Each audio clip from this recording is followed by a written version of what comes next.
¿Tenemos? Amén. Romanos capítulo 5. Y vamos a leer el verso número 6.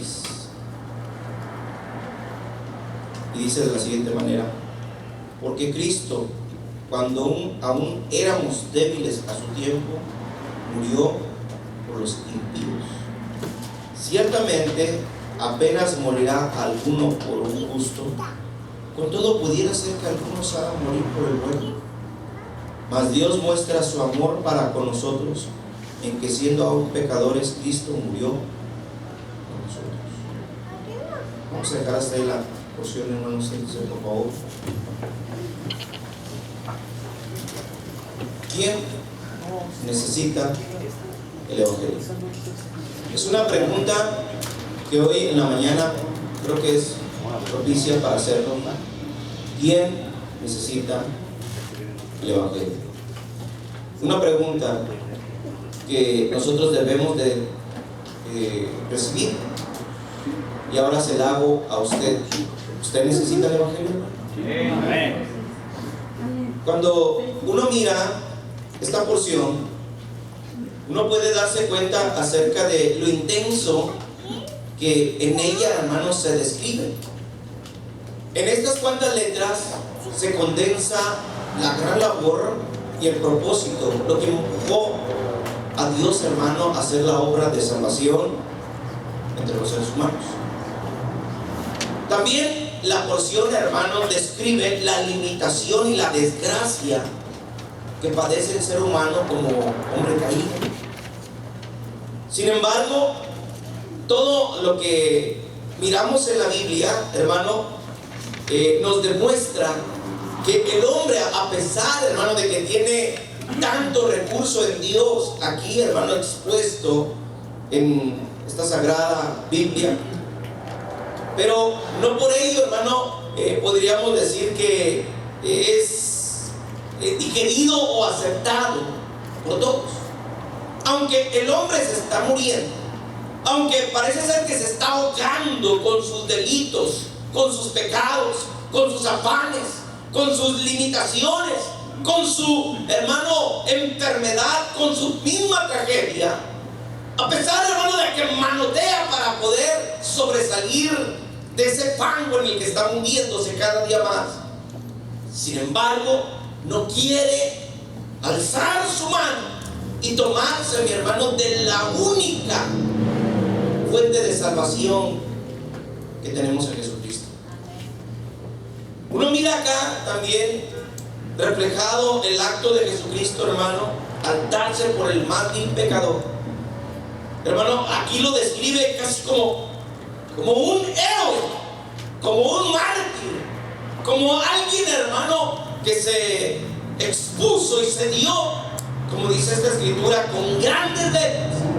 Dios muestra su amor para con nosotros, en que siendo aún pecadores, Cristo murió por nosotros. La frase tal vez la que más me impactó y que debemos de considerarla para poder iniciar, hermano, este pensamiento, es la que en el verso 6 se describe, hermano, porque se lee de esta manera: porque Cristo aún, dice, cuando aún éramos débiles a su tiempo, murió por los impíos. Oiga bien lo que dice: Cristo, cuando aún éramos débiles a su tiempo, Cristo, hermano, dice acá que muere por el impío. Entonces la frase que acá conectamos, impío, es tan profunda y, hermano, nos hace entender la maldad que se aplica a cada uno de los que habitamos en esta morada de carne, en esta morada de tierra, hermano, y nos retrata como gente no digna, como gente mala, impío. Hermano, acá se describe con esta frase como a un indigno, como alguien réprobo, como alguien, hermano, que ha transgredido lo de Dios, como un delincuente de la ley divina, como alguien, hermano, que Dios no merece ni siquiera que lo tome en cuenta. La frase impío nos habla y nos describe a cada uno de nosotros. Hermano, nos retrata la palabra de Dios. Acá se nos descubre y se nos quita la careta del religioso, del en su puesto espiritual. En realidad, todo lo que nosotros somos, si no fuera por la gracia de Dios, hermano, nos quedaríamos solos, expuestos, hermano, y sabiendo claramente que la frase es justa cuando se nos dice impíos por medio de su palabra, por medio de la palabra de Dios. La gran diferencia la pone Dios, no la pone el hombre. Lo que nosotros podemos destacar del uno del otro en Cristo Jesús es porque Cristo Jesús lo puso. Pero si quitamos lo de Cristo Jesús, quedamos, hermanos, solos con la frase impíos. Hoy somos gente que entre los impíos fuimos redimidos. Gente que fue mala y que aún practica cosas que son desagradables, pero que han sido cambiados, que han sido transformados. Pero quite esa transformación, quite ese cambio, quite esas diferencias, y la frase impío todavía seguirá latente, viva en cada uno de nosotros. Mire nuestros procederes. A pesar de que se dice cristiano, ¿cuántas ocasiones? Tal vez más de alguno de aquí, por no decir todos, hermano, no ha recibido algún tipo de señalamiento, hermano, al proceder usted de una manera incorrecta, ya sea de la esposa, del hijo, del amigo, del vecino, incluso de usted mismo.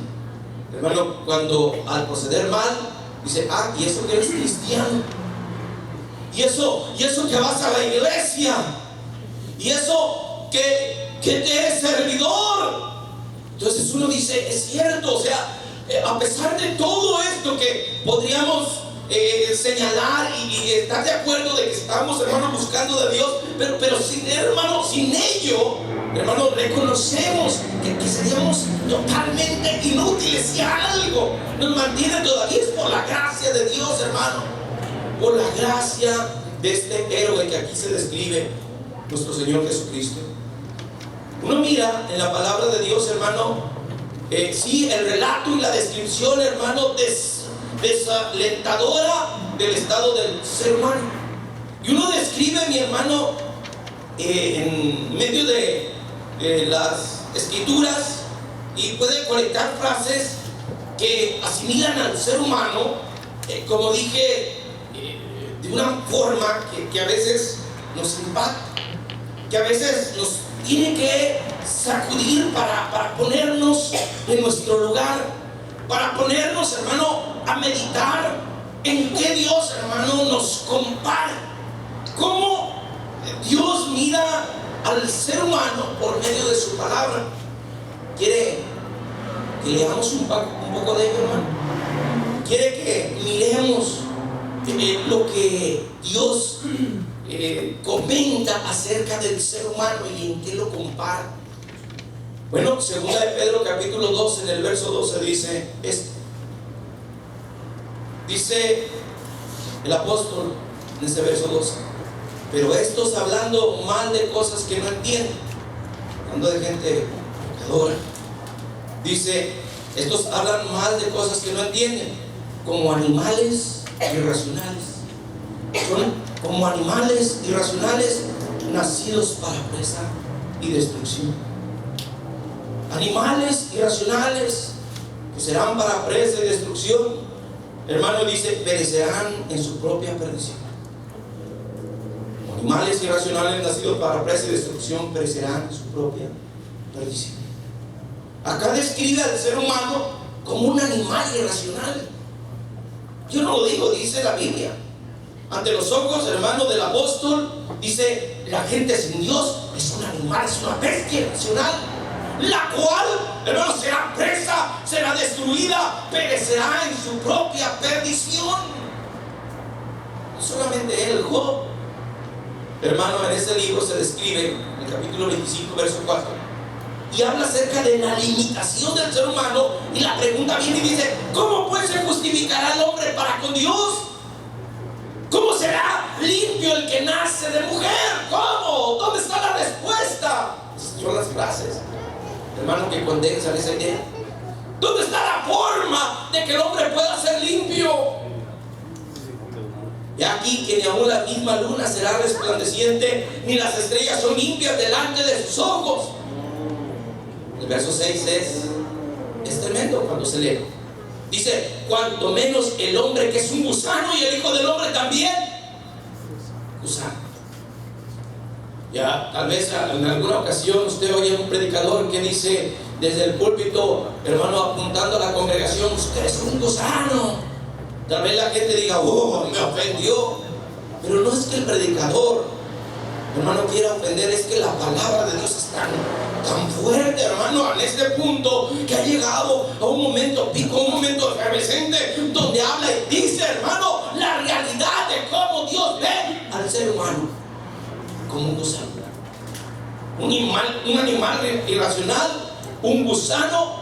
Y dice Apocalipsis 22 en el verso 14, acá es Jesucristo mismo el que le está dando el mensaje, hermano, al apóstol Juan, y están conectándose las frases, hermano, las conectamos en el verso 14, que dice: bienaventurados los que lavan sus ropas para tener derecho al árbol de la vida y para entrar por las puertas de la ciudad.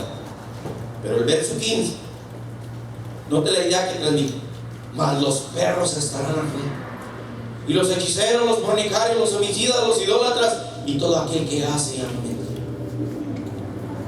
Wow. Entonces acá está diciendo, hermano, acerca de perros, o sea, está hablando de animales como los que tenemos de mascotas en los hogares. O estará hablando, hermano, de la actitud del ser humano, más que de animales, como las mascotas. Yo pienso de que acá, hermano, se está describiendo al ser humano, y se utiliza de tal manera ese tipo de frase, hasta como de regaño, como de énfasis: mas los perros, los malos, los impíos estarán afuera. ¿Y cuáles son estos? Los hechiceros, los fornicarios, los homicidas, los idólatras y todo aquel que ama y hace mentira. Esos son los perros. O sea, las frases, hermano, que uno va colectando lo dejan a uno frío. Usted mira el Salmo 49, en el verso 20 dice: el hombre que está en honra y no lo entiende es semejante a las bestias que perecen. Y uno dice: Señor, ya de tanto, ya no sé ni por dónde cubrirme. Y pareciera ser que en cada frase viene un leñazo, y viene otro texto, hermano, y viene un buen manazo. Y, hermano, se abre otra escritura y viene otro azote. Y uno dice: bueno, ya no siento lo duro, sino lo tupido. Pues, hermano, en la Biblia llueve. Muchas de estas deducciones, aunque nos duelen. Jeremías 31 dice en el verso 18: escuchando he oído a Efraín que se lamentaba. Me azotaste y fui castigado, dijo Efraín, como novillo indómito. Conviérteme y seré convertido, porque tú eres Jehová. Ahora acá, hermano, Efraín, la tribu de Efraín, que es el tipo de Israel acá, hermano, dice: yo soy como un novillo indómito, fui castigado, me azotaste, fui como una bestia, un novillo indómito. Y eso es Israel, Efraín, hermano, nombrando a Efraín, tipo de Israel, hermano. Y hermano, dice que él reconoce que es como un novillo indómito. Usted sabe que a Israel se le dio, hermano, la ley, se le dio, hermano, la gloriosa aparición de nuestro Señor en la antigüedad, en el monte Sinaí, en el transcurso en el desierto, en la protección, hermano, saliendo del mar, cubriéndolos, Dios siempre con su nube de gloria, su columna de fuego. Sin embargo, a pesar de que Israel había caminado tanto tiempo, hermano, seguía siendo un novillo indómito, a pesar de que tenía ley, que tenía, hermano, y los pensamientos de Dios. Acá reconoce que era un novillo indómito. Es igual que el cristiano. A veces, hermano, dice: usted es rebelde, cristiano. A ver, sin que su vecino de a la par se dé cuenta, también cierre todos sus ojos. Cierre sus ojos, pues. Hoy levante la mano los que son rebeldes, indómitos.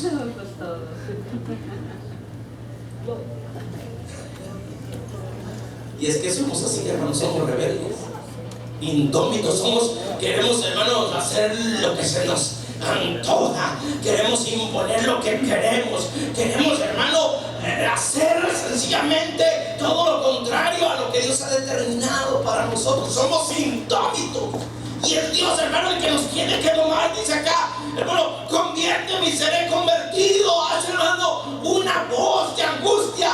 Yo soy indómito, pero tú conviérteme. Si tú no me conviertes, yo no podré salir adelante. Conviérteme y seré convertido, porque tú eres Jehová, mi Dios, Dios. Ahí es, nosotros no reconocemos que nuestra indomía necesita de Dios, de la cosa más grande del universo que existe. No vamos a poder. Pero es por demás decir, y se amontonarían más textos donde la palabra de Dios no solamente dice eso del ser humano, sino lo describe como un muerto en delitos y pecados, como un ignorante de las cosas espirituales, como una persona, hermano, sin facultad de la percepción de lo que Dios tiene en su palabra para su crecimiento y su buena aceptación que Dios tendría de tal persona. No tiene sentidos para ella. Amén. Por eso en la palabra de Dios, espiritualmente, al hombre, hermano, se le describe como un ciego, como un sordo espiritual. Amén. No físico, sino un invidente espiritual. Esto nos habla de la intensa necesidad de salvación. ¿Quién necesita? Todos lo necesitamos. Desde todos los tiempos ha habido esa necesidad. En Lucas capítulo 18 se habla de la realidad de la impotencia del ser humano. Si usted mira, hermano, y se acuerda de ese evento donde el publicano, así como el fariseo, entran al templo y empiezan a adorar, el fariseo, hermano, empieza a hacer gala de su religiosidad y empieza a describir, hermano, lo que él ha logrado como una persona supuesta llegada a la religión. Y sin embargo, usted mira al publicano en el verso 13, que estando de lejos no quería ni alzar los ojos al cielo, sino que se golpeaba el pecho, y en cada golpe, mi hermano, trataba como de reaccionar, y entendía, y yo creo que cada golpe en su pecho quería arrancar, hermano, la pecaminosidad que tenía. Quería golpear aquello a base de golpes, tratar de extirparlo, de aniquilarlo, pero no podía, hermano, vencer la maldad en él. Dice, hermano, que golpeándose el pecho decía: Dios, sé propicio a mí, que soy pecador. Esto nos habla de una impotencia. No puedo yo solo, no puedo con mi humanidad, no puedo conmigo. Sé propicio a mí, soy un pecador. Es impotencia. Usted mira a Lucas capítulo 5, cuando, hermano, Pedro, en el verso 8, después de mirar aquel acto milagroso de la pesca, donde el Señor, hermano, hizo que las redes se llenaran de peces, y sacaron tanto pez que se llenó no solamente la barca de Simón Pedro, sino también la barca de Juan y de su hermano. Al mirar semejante acto, aquel hombre reaccionó y miró a Jesús parado todavía en aquella barca, hermano, contemplándolos, hermano, aquellos futuros discípulos que estaban sacando las redes con dificultad por la cantidad de peces. Y él reaccionó, él, hermano, cayó en cuenta, él, hermano, experimentó con su conciencia de ese acercamiento. El Dios de todo lo creado estaba ahí en su barca. Era un acercamiento sin igual, era un acercamiento único, como el creador del universo, como el que hablaba y se producían las cosas, como aquel, hermano, que le dijo: ponga mar adentro, echa la red. Hermano, como ese ser glorioso, hermano, lo había visitado y estaba en su propia barca. Tan grande ser, tan limpio ser, de seguro también despertó en el corazón del apóstol o futuro apóstol la necesidad de su conciencia de ese acercamiento inmerecido. Dice en el verso 8 que mencioné, Lucas 5, que viendo esto, Simón Pedro cayó de rodillas ante Jesús. Lo reconoció y dijo: apártate de mí, Señor, porque soy pecador. Yo soy pecador. Tanto el publicano como este pescador reconocieron con ese acto que para ellos es el evangelio. Para ellos, hermano, es lo que el Señor ofrece. Ellos con esto estaban reclamando y reconociendo que no eran dignos, pero lo necesitaban. Cuando uno mira, hermano, en el libro de los Hechos, en el capítulo 16, como al carcelero allá en la ciudad de Filipo, hermano, al mirar que la casa se estremeció, que las celdas, las puertas de aquellas prisiones se abrieron, hermano, y al mirar que hermano, había sido un acto de milagro aquel acontecimiento, tomó la espada, se iba a matar, y la voz del apóstol desde lo profundo dijo: no te hagas ningún daño, todos estamos acá. Este hombre comprendió que algo sobrenatural pasaba. Este hombre comprendió que aquel Jesucristo, que estos hombres prisioneros de él, hermano, predicaban, no era cualquier cosa. Hermano, eran un ser especial, entendió lo que era la salvación. Y hermano, él se precipita a la cárcel, a la celda aquella, dice en Hechos 16, 29. Entonces él, pidiendo luz, se precipitó adentro y temblando se postró a los pies de los apóstoles, hermano, Pablo y Silas, y sacándoles les dijo: señores, ¿qué debo hacer? Oiga la frase: ¿qué debo hacer para ser salvo? Ellos, usted conoce la respuesta, le dijeron: cree en el Señor Jesucristo y serás salvo tú y toda tu casa. Esta frase demanda, esta frase, hermano, nos hace reaccionar. Esta frase, mi hermano, busca. Esta frase escudriña.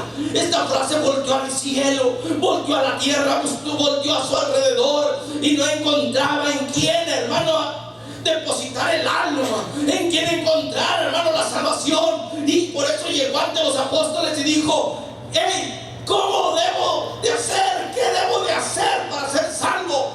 Entonces aquellos que predicaban a Jesús algo nuevo en su momento llegaron y le dijeron: cree en el Señor Jesús. Tú habías creído en patrañas, en ídolos, en mitologías, pero aquí viene la verdad. Jesucristo es el camino, la verdad y la vida.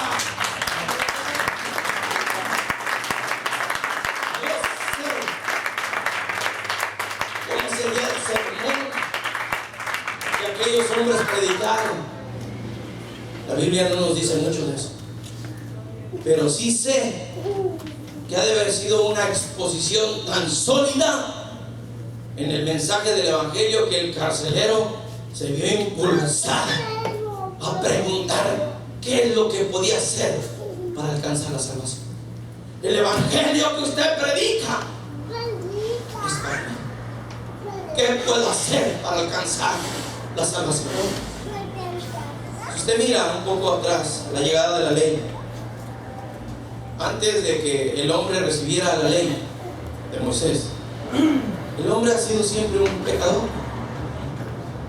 Y cuando viene, hermano, el inicio de aquello que Dios muestra en su palabra, en el libro de Moisés, o los libros de Moisés, hermano, sobre todo en el Éxodo, Levítico, Números, Deuteronomio, aunque Génesis también se le atribuye a Moisés. Sin embargo, esta época del Génesis, podríamos decir, hermano, que fue una época donde el hombre caminó sin ley, sino que las ordenanzas y mandamientos que se le dieron al ser humano, sobre todo al linaje escogido en Abraham, hermano, fueron tan sencillos y básicos, pero no tan expuestos en un compendio tan enorme como serían, hermano, los mandamientos, la ley, los estatutos, hermano, todo lo que se le dio a Israel en el proceso a la tierra prometida, desde que salen de Egipto hasta entrar en Canaán.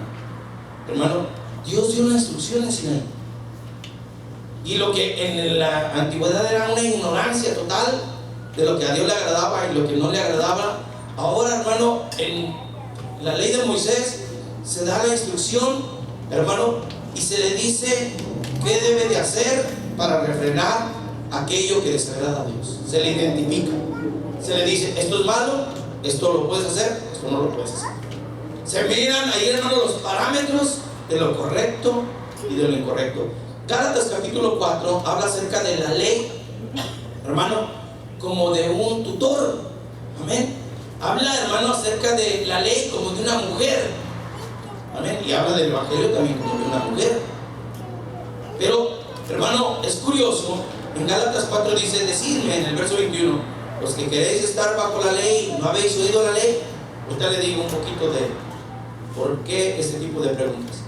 Porque está escrito que Abraham tuvo dos hijos, una de la esclava, el otro de la libre, pero el de la esclava nació según la carne, más el de la libre por la promesa, lo cual es una alegoría, pues estas mujeres son los dos pactos. El uno proviene del monte Sinaí, el cual da hijos de esclavitud. Este es Agar, porque Agar es el monte Sinaí en Arabia y corresponde a la Jerusalén, la cual pues está junto con sus hijos está en esclavitud, más la Jerusalén, la de arriba, la cual es madre de todos nosotros, es libre. Acá, hermano, a lo que respecta, cuando uno empieza a estudiar este tipo de frases, uno se da cuenta de la forma o del lenguaje o de la exposición de palabras que el apóstol utiliza para poder plasmar de esta manera la diferencia entre lo que es la ley dada a Moisés y la gracia en Jesucristo. Antes de Moisés no estaba esto, había una completa ignorancia. Hoy en día sigue el hombre ignorante, pero ahora en la ley se le da un poquito de conocimiento, o se le da, hermano, mandamiento, estatuto, pero sigue siendo una esclava. Hermano, un esclavo, aquel que todavía está en la religión. Yo lo concepto así. La persona que tiene religión es lo mismo, hermano, que Israel, con su culto mosaico todavía, hoy en la actualidad. Es lo mismo, es la misma cosa, solo que son diferentes formas de religión. Cuando llega el Nuevo Testamento, entonces esto termina para ellos y comienza un nuevo trato de Dios, hermano, sobre la humanidad. Y ahora están las puertas abiertas en la libertad de la otra mujer que acá se presenta, que sería Sara o Sarai. Amén. Ahora, Romanos capítulo 3, hermanos, trata de exponer de otra manera, tal vez de otro parámetro, con otro tipo de exposición de lenguaje, hermano. De esta forma dice Romanos 3, verso 19: pero sabemos que todo lo que la ley dice, lo dice a los que están bajo la ley, para que toda boca se cierre y todo mundo quede bajo el juicio de Dios. Dice: ya que por las obras de la ley ningún ser humano será justificado delante de él, porque por medio de la ley es el conocimiento del pecado. Oiga bien lo que dice: lo que dio la ley sencillamente fue el que conocieras lo que es malo y lo que es bueno. Por medio de la ley es el conocimiento del pecado. Pero ahora, dice el verso 21, aparte de la ley se ha manifestado la justicia de Dios testificada por la ley y los profetas, la justicia de Dios por la fe en Cristo Jesús. La justicia de Dios por medio de la fe en Cristo Jesús, para que todos los que en Él creen, dice, para todos los que en Él creen, porque no hay diferencia, por cuanto todos pecaron, están destituidos de la gloria. ¿Qué nos trata de decir esto, hermano? Yo cuando comencé en el Evangelio y empecé a encontrarme con estos textos, empecé a sondearlos, empecé a escudriñar el trasfondo de ellos. Y como en todo, hermano, cuando tú comienzas, empiezas a bosquejar y a mirar enlaces de un texto a otro, y empiezas a hacer conjeturas y dices: oh, por eso dice este tipo de frases. Ahora entiendo, ahora comprendo. Muy bien, ahora comprendes lo que es bueno, lo que es malo, hermano. Y ahora con la ley, más empáticamente lo que le agrada a Dios y lo que no le agrada. Pero sin embargo, seguimos siendo limitados cuando tenemos religión. Oiga bien, hermano, cuando tenemos religión, aún los mismos judíos, aunque tenían religión, no podía decirse, mi hermano, que tenían la salvación expuesta en el Evangelio. Oiga bien, hermano, los judíos necesitan la salvación expuesta en el Evangelio. Sí. Los judíos, dice la escritura que nosotros leímos atrás, hermano del texto pasado, que nadie se puede justificar por medio de la ley. Nadie. Así es de que todos los judíos necesitan del Evangelio, sin excepción. Amén. Así como Pedro necesitó del Evangelio, así como Cornelio necesitó del Evangelio, un extranjero, así como, hermano, la samaritana ocupó, hermano, del Evangelio, otra extranjera, y así como cada uno de los hombres que han morado y están en esta tierra necesitan del Evangelio, hermano, sin excepción. En una ocasión llegó un joven, hermano, allá en Marcos capítulo 10 se describe cuando llega, hermano, delante del Señor, y dice la escritura en el verso 17 que corriendo hinca la rodilla delante de Jesús y le dice: Maestro bueno, ¿qué haré para heredar la vida eterna? Necesito la salvación, necesito el evangelio. ¿Qué bien haré? ¿Qué debo de hacer para heredar la vida eterna? ¿Por qué me llamas? Bueno, a ver, los mandamientos, ¿sabes? ¿Cuáles son? Pues no adulteres, no mates, no hurtes, no digas falso testimonio. Eso en el verso 19 dice: no defraudes, honra a tu padre y a tu madre. Y el muchacho aquel dice: ni sigas más, todo eso lo he guardado desde mi juventud. El Señor le dijo: muy bien. Dice la escritura que lo vio y lo amó y le dijo: pero sabes una cosa, quiero ser perfecto. Vende todo lo que tienes, dalo a los pobres y ven y sígueme, ven y sígueme. Dice la escritura que este hombre, al considerar semejante bendición, se dio la vuelta a mi hermano y dijo: entonces el evangelio no es para mí. Se fue. Pues no, que muy ansioso de vida eterna. Sé que hace unos días atrás, hermano, vino un joven por acá y estuvo haciéndonos una pregunta, ¿no? Entonces, no era tiempo de culto, creo que lo dije el viernes, pero me recuerdo, hermano, que le mencioné a esta persona, porque él decía que él quería cambiar, que él quería ser diferente. Le dije: mira, la Biblia dice claramente que el que no aborrece su propia vida, vamos de él, no puede ser su discípulo. El que no toma su cruz y le sigue, no puede ser. Dice la escritura: el que halle su vida en este mundo la perderá, pero el que pierda su vida por causa de él, la verá. ¿Cuánto cuesta? En serio cuesta. Esta es una exposición breve para que veas lo que te va a costar si quieres la diferencia. El evangelio es para ti, pero estás dispuesto a pagar el precio. El evangelio es para cada uno, hermanos, de aquellos que nos cuestionamos y decimos: ¿dónde está la salvación? ¿Dónde está la vida eterna? Aquí está Jesús. Pero ¿estás dispuesto a pagar el precio? Esa es la diferencia. Esa es la tremenda diferencia, que la ley solamente te informaba, hermano, pero no te daba la facultad ni el negarte a ti mismo para poder, hermano, seguir a Cristo. ¿Sabe por qué la gente renuncia al cristianismo? No renuncia a las iglesias, renuncia a Cristo, hermano. ¿Por qué? Porque Jesús es demasiado exigente. Usted va a decir: no, ¿qué le pasa, hermano? Pastor, error, hermano, usted es falso predicador. ¿Sabe una cosa? La escritura habla de que tú ya no vives para ti, tú eres de Cristo, tú eres un esclavo de Cristo. Hermano, puedes escoger entre ser un esclavo del diablo, de carne, del mundo, o ser un esclavo de Cristo. Demasiado exigente. El Señor dijo: el que ame más a padre, a madre, más que a mí, ese no es digno de mí. Ese no es digno de mí. Cuando usted mira las escrituras, hermano, el Señor es súper exigente. En la Biblia dice el Señor, bueno, recordando, hermano, sus escritos, hermano, y evocando lo que el Antiguo Testamento dice: ustedes oyeron que fue dicho en la ley, en los profetas, en la ley, ¿verdad? Que cualquiera que tome a la mujer de su prójimo comete adulterio. Pero yo les digo que cualquiera que mira a la mujer de su prójimo con ojos de deseo, entonces él ha cometido adulterio en su corazón. Es mucho más exigente, mucho más, hermano, fuerte lo que el Señor nos expone. Sí, todos necesitamos el evangelio, pero ¿estamos dispuestos a pagar semejante precio? ¿Estamos dispuestos a, como Él dijo: el que quiera venir en pos de mí, tome su cruz y sígame? ¿Para quién es el evangelio? Para todos nosotros, pero ¿estamos dispuestos a pagar ese precio? Hermano, ¿qué? Pues no es por gracia para que nadie se gloríe, es por gracia, la salvación es por gracia. Pero ¿cómo se puede distinguir una persona verdaderamente salva de la que no es salva? Hermano, el salvo, dice la escritura, mi hermano, que fue salvado sin obras, pero para que haga buenas obras. Eso dicen los escritos, hermano, de Pablo a los de Éfeso. Amén. No es por obras para que nadie se gloríe, sino, hermano, la escritura menciona claramente en los textos que siguen acerca de que nosotros fuimos creados para hacer buenas obras. Sé que yo no soy salvo por obras, pero las obras son evidencia de que soy salvo. Amén, hermano. Y ahora, con todo eso, usted sabe, hermano, que a pesar de que nosotros, hermanos, somos cristianos, nos cuesta. A mí me cuesta mantenerme. A mí me cuesta negarme a mí mismo. Oye, la cruz todavía me pesa. El Señor dijo: el que quiera venir en pos de mí, tome su cruz y sígame. ¿Pero cuál cruz? ¿Cuál cruz? a veces la mentira, el enojo, el deseo, hermano, el mal pensamiento, todo ese tipo de cruz, usted tiene que llevarlas al madero y tiene que crucificarlas. Tiene que decirse al pecado: estoy muerto para ti, estoy muerto en Cristo Jesús, pero estoy, hermano, vivo en el reino de los cielos, en este mundo, he muerto con Cristo Jesús. Dice la Escritura: cuando Él murió, nosotros morimos.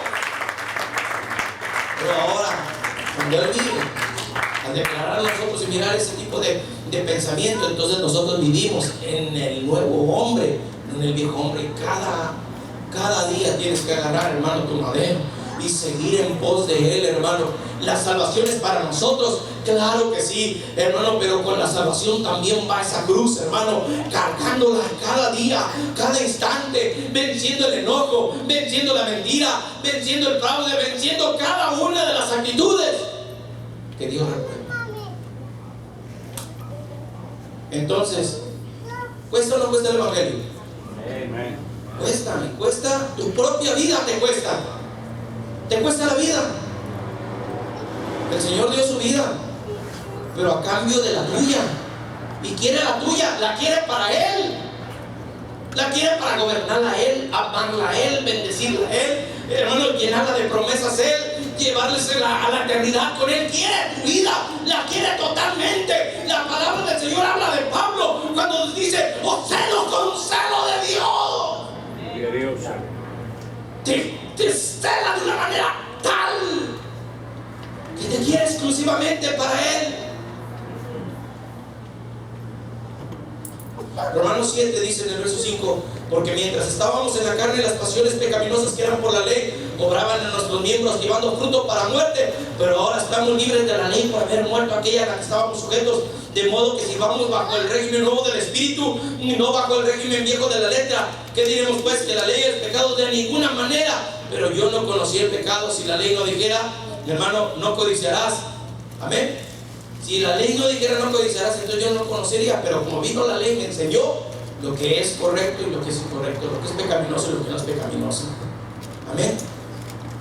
Mire, al mirar la congregación como somos nosotros, amén. Y si viniera hoy en día un fariseo de la época de Jesús, o pongamos un grupo de doctos de ese Sanedrín, hermano, que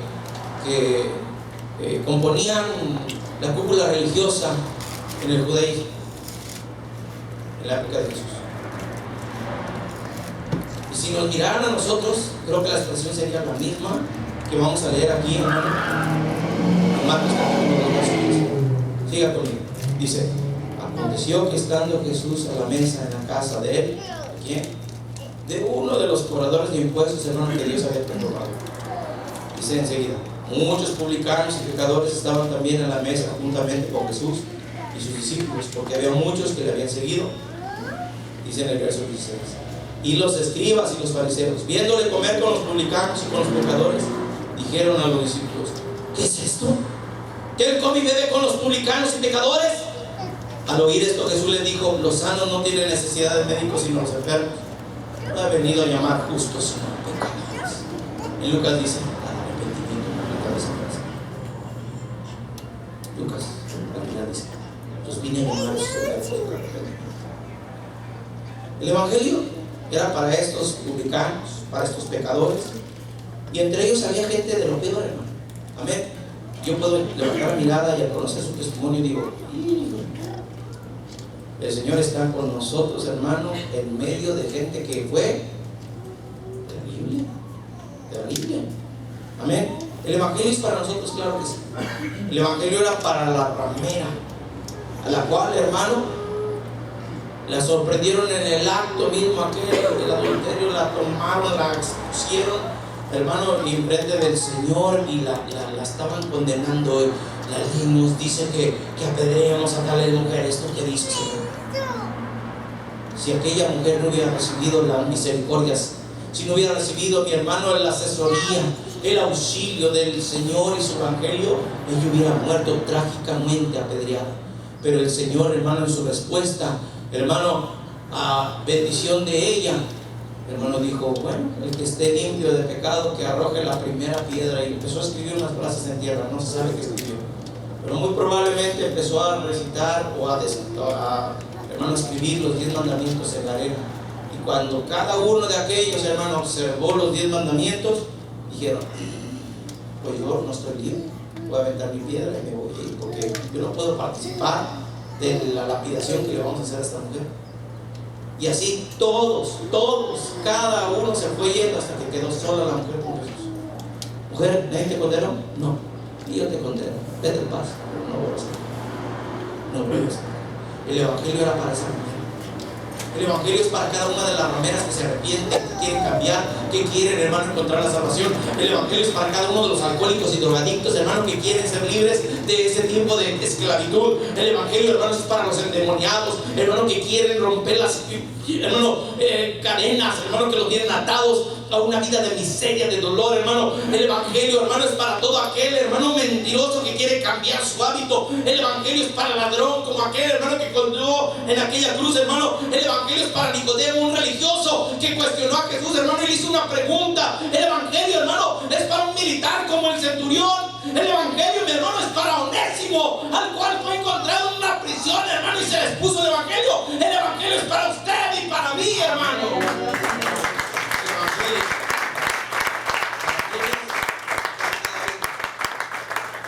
Los que anhelamos y que queremos a Cristo de justicia.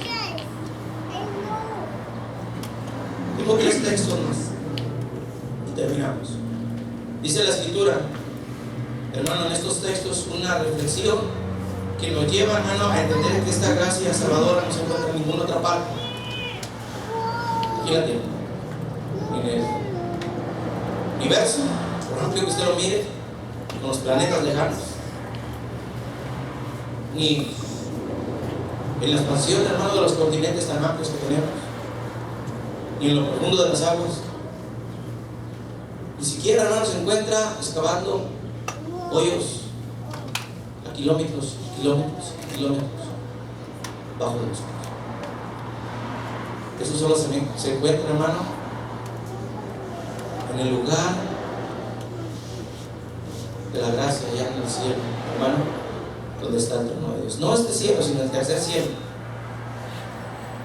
que se otorga a aquel hermano que viene a Jesús reconociendo que el evangelio es para él. 1 Timoteo capítulo 1, note, hermano. Tal vez usted me entiende mejor lo que acabo de decir, y con esto te voy a hablar, lo que dice la palabra. 1 Timoteo capítulo 1, verso 12 dice: doy gracias al que me fortaleció. ¿Quién te fortaleció? Pedro, yo Pablo. ¿Quién te fortaleció? A Cristo Jesús, nuestro Señor. ¿Por qué? Porque me tuvo por fiel poniéndome en el ministerio. Oh, te puso como ministro, sí. Pero déjame decirte esto. En el verso 13: habiendo yo sido antes blasfemo, perseguidor y jugador, mas fui recibido misericordia. Oh, entonces tú eras igual que yo, igualito que yo. Era un blasfemo, un perseguidor, un injuriador, pero fui recibido a misericordia. Porque lo hice por ignorancia, en incredulidad. Eras hasta incrédulo también, sí, ignorante, sí lo era. ¿Ok? Verso 14: pero la gracia de nuestro Señor fue más abundante con la fe y el amor que es en Cristo Jesús. O sea, toda mi limitación, toda mi desgracia, toda mi pecaminosidad tuvo que encontrar algo superior. Que la abundancia, hermano, de gracia, la abundancia de amor, la abundancia fuera mucho más extensa que mi pecado. La gracia de Dios es, hermano, sobreabundante para cubrir nuestras limitaciones, nuestras pecaminosidades, nuestra vida, mi hermano, de perdición. La gracia de Jesucristo es suficiente, es abundante y puede hacer la transformación que tú y yo necesitamos, hermano. Sigue diciendo este texto, hermano, en el verso 15.